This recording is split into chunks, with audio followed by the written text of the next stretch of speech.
Guys, good evening. This is Acadia GMC.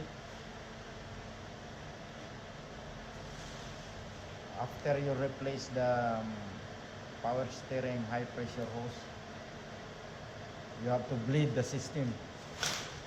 So how you bleed the system? Just ignition on. Right now it's engine running. So it's engine running. So I show you how to bleed.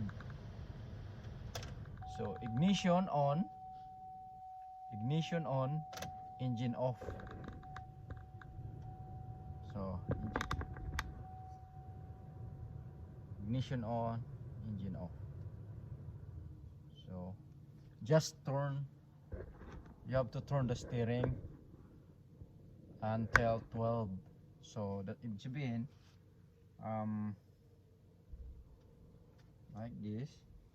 Turn, just it slowly. So till 12.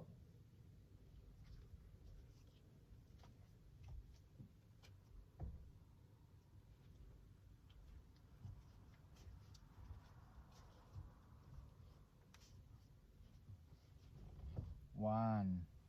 So ganun lang guys. 1,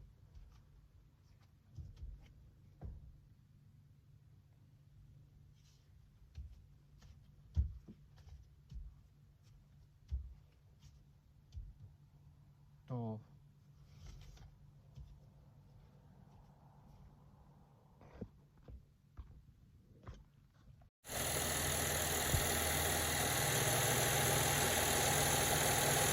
Guys, there is no bubbles. That's normal. So the air, wala na siyang air sa system. So ibig sabihin maayos yung pagka-bleed natin. So okay, salamat po sa panonood. Okay.